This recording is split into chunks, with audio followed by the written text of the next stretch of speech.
Another Friday, another video. Welcome back to this week's episode of Closed by Mo. My name is Mohammed. I'm hopefully your favorite YouTube host on most things real estate. I'm also a real estate investor and a realtor based out of New York. And I have to pause this video once again. I have to ask too much of you guys. Please, if you are enjoying this video, go ahead and drop a like or subscribe. Or if you hate these videos, drop a dislike, because it all goes into the black box of the YouTube algorithm, and it helps other people that are looking for this type of content to find this type of content. And maybe you might engage with this content and someone else might find it and it might be very useful for them.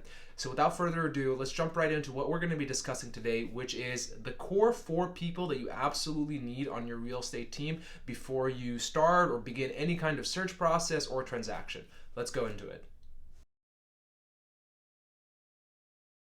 Now, in no particular order, by the way, probably one of the most important people to have on your core 4 real estate team is the real estate agent. And I'm not saying this just because I'm a real estate agent, but if you think about it, the real estate agent is probably your first and last point of interaction when it comes to any kind of transaction. They're also the most client-facing part of the process, and what I mean by that is they're the ones that are you're going to be in touch with regularly. They're also the ones that are going to be in touch with the other agent or the sellers or the buyers or the other party in the transaction when it comes to putting your best foot forward. So it's really important to have a high-value, good real estate agent. If you are wondering how do you find a good real estate agent, go ahead and watch this video right here, which I made a couple of months ago. I think you'll find it really helpful.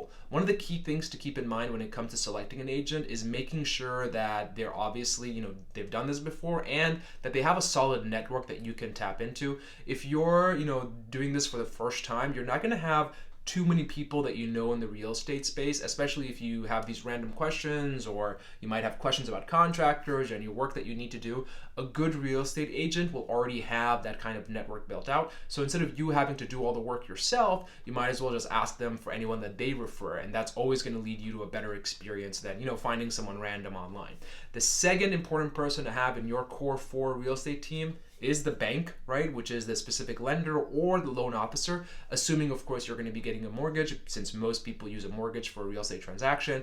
A good lender is worth their weight in gold if you have the right one. The reason I say that is because the right loan officer is going to be working with you to make sure that the deal gets done, and they'll also be able to give you recommendations and help you tweak the specific loan products to put your best forward in terms of what you're prioritizing. So for example, you might want a very specific loan product, but you might also want to keep your monthly your monthly loan payment low, or your down payment low, or any of those other factors that come into play when it comes into the affordability of the mortgage. Your loan officer will be able to explain those things to you and possibly also tweak the particular product so it makes sense for you altogether. The other opinion that I have on this when it comes to lenders is I personally prefer working with direct lenders, or recommend my clients work with direct lenders versus a mortgage broker. The reason I say that is this is a no knock to mortgage brokers, but a mortgage broker's job is just to help you find the right product. They're not necessarily the loan officers that already have a direct relationship with underwriters to help understand what your file needs or doesn't need to get it approved. Now, the third person to have in your corner when it comes to any real estate transaction is a real estate attorney. These people are absolutely crucial. A good real estate attorney or a bad real estate attorney can make or break the deal. Besides just explaining all the legal jargon that comes into a real estate contract that's officially formal and very long, the real estate attorney is also has a vested interest in making sure that you put your best foot forward, because they are legally required to do so. They're also the ones that are going to be ordering the title search to make sure that there's no hidden claims or any past due things that are related to the title of the home or the property that you're about to purchase. The fourth most important person to have on your side when it comes to any kind of real estate transaction is a home inspector or a building inspector or a property inspector, depending on what kind of property you're purchasing.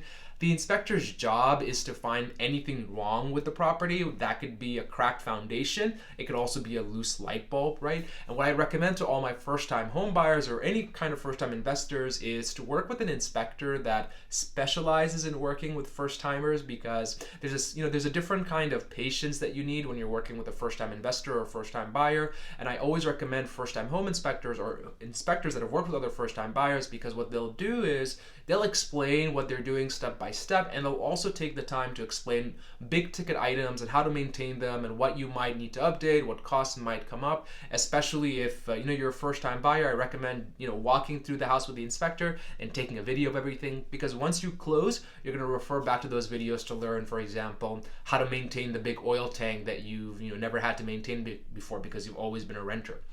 With that, guys, that's it for this week's video. I hope you guys really appreciate it. Don't be afraid to drop a like or subscribe. And if you didn't want to watch this whole video, you can definitely go ahead and take a look at the blog in the description below for a quick blurb on the video and a summary of everything too. All right, guys, have a good weekend. Bye.